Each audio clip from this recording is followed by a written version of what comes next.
टुकड़े टुकड़े हो गए, एक कहीं गिरा एक कहीं गिरा। ये अपनी जेब पिटाने के लिए इस तरीके की बातें करते हैं। राजस्थान की विधानसभा में माननीय सदस्यों को अपनी बात रखने का केंद्र है और इसी के लिए आते हैं। अगर कोई अपने क्षेत्र की समस्या की बात रखता है तो निश्चित रूप से उसको वहाँ पर बात रखने का अधिकार है। लेकिन भारतीय जनता पार्टी में क्या हो रहा है आप देख रहे हो। 8-2.5 साल में उन्होंने 3-4 तो मुद्दे मुश्किल से पकड़े और 2 घंटे बाद में डिफ्यूज हो जाते हैं। आप समझ सकते हो क्या 2 दिन से क्या नौटंकी कर रहे हैं। कहाँ गए वो मुद्दे? करो ना सीबीआई की मांग, देखो वो सैंपल गजेंद्र सिंह जी का। ये एक दूसरे को बीजेपी में एक्सपोज करने का खेल चल रहा है। आप देखिए फोन टेपिंग का सवाल तो था कालीचरण सराफ का, और उनको बेचारे को बोलने नहीं दिया, वो नाराज होकर घर चले गए।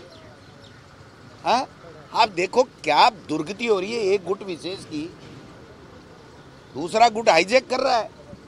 और उसी में से गजेंद्र सिंह जी को एक्सपोज करने के लिए कि देखो आपने सरकार गिराने का षड्यंत्र रचा, पैसे देने का ऑफर दिया, वो साबित करवाना चाह रहे हैं।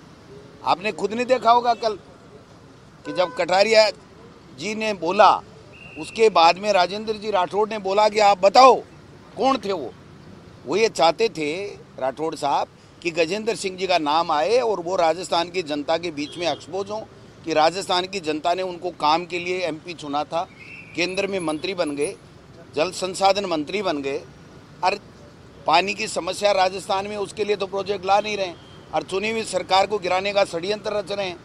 और उनको एक्सपोज करने के लिए बीजेपी में ये नौटंकी की गई। विधायक हेमाराम और सबको अपनी बात कहने का अधिकार है, सबने अपनी अपनी बात कही है। और माननीय मुख्यमंत्री जी ने बजट में प्रत्येक विधायक के विधानसभा क्षेत्र में 5 करोड़ रुपए सड़कें देने का जो बजट में घोषणा की है, तो उसको हम इम्प्लीमेंट करेंगे। कहाँ दिक्कत वाली बात है। पास के बच्चों को एक बार फिर प्रमोट करेंगे, पर क्या तैयारी स्कूल के ऊपर कोरोना फिर बढ़ रहा है? देखिए वो ये तो अब वैश्विक महामारी है, इसके बारे में कुछ नहीं कह सकते। लेकिन हमारी सरकार बच्चों को घर पे रख के भी पढ़ाने में पूरी तैयारी के साथ में लगी हुई है। और आपने देखा होगा हमने वर्क बुक दिए हैं, आओ घर चलें, घर से हम लोग तैयारी करवा रहे हैं, टीचर्स को भेज रहे हैं।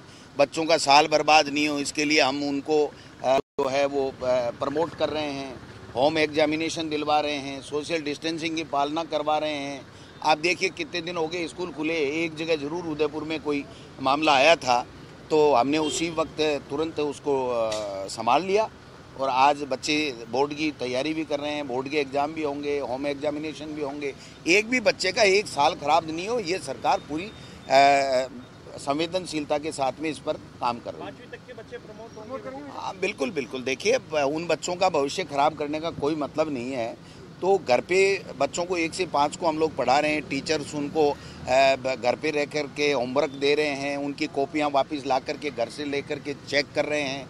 तो मैं समझता हूँ कि उनका जो पढ़ने का जो स्टैंडर्ड है उसको भी हम लोग कम नहीं होने दे रहे हैं और बच्चों का साल भी खराब नहीं होने दे रहे हैं। स्कूल जो एडवाइजरी आप करवा रहे हैं, अधिकारियों क्या निर्देश आप? नहीं बिल्कुल बिल्कुल। देखिए पीओ लेवल का अधिकारी होता है, प्रिंसिपल होता है, वो पूरा अपने पीओ लेवल के सभी स्कूलों में निरीक्षण करता है। फिर सीबीओ होता है, एसीबीओ होता है, फिर डीओ है, सीडीओ है। हमारे पास में इतना बड़ा लवाजमा है कि हम सब लोग स्कूलों का निरीक्षण भी करते हैं और बराबर मॉनिटरिंग भी करते हैं। और हमारे यहाँ के जो अधिकारी हैं ये भी टूर प्रोग्राम बना करके जाते हैं, रोजाना वीसी के माध्यम से उनको जो भी गाइडलाइन की पालना कराने की बात कहते हैं।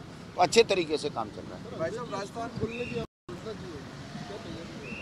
अच्छी तैयारी है। आप देखिए 33 जिलों में और 201 ब्लॉक में जो इंग्लिश मीडियम स्कूल खुल रहे हैं। आज हिंदुस्तान में पूरी तारीफ हो रही है इस बात की कि गरीब का बेटा जो सपना नहीं ले सकता था क्योंकि उसके बाद पैसे नहीं होते थे तो प्राइवेट में वो पढ़ नहीं सकता था, उन बच्चों को हमने सरकारी स्तर के ऊपर निःशुल्क इंग्लिश मीडियम की शिक्षा देने का जो कमिटमेंट किया है, मैं समझता हूँ ये बहुत अच्छी बात है। और अभी मुख्यमंत्री जी ने 5000 की बड़ी आबादी में इंग्लिश स्कूल शुरू करने की बात कही है, तो उसके लिए हमने तैयारी कर ली है और हम अप्रैल के महीने में ही अगले सेशन से ही इस तैयारी को आगे बढ़ाएंगे।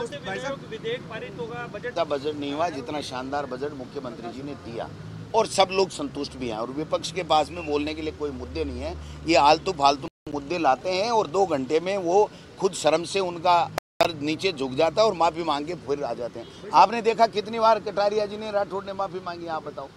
तो ऐसे माफ़ी मांगने के लिए आएंगे, जनता के मुद्दे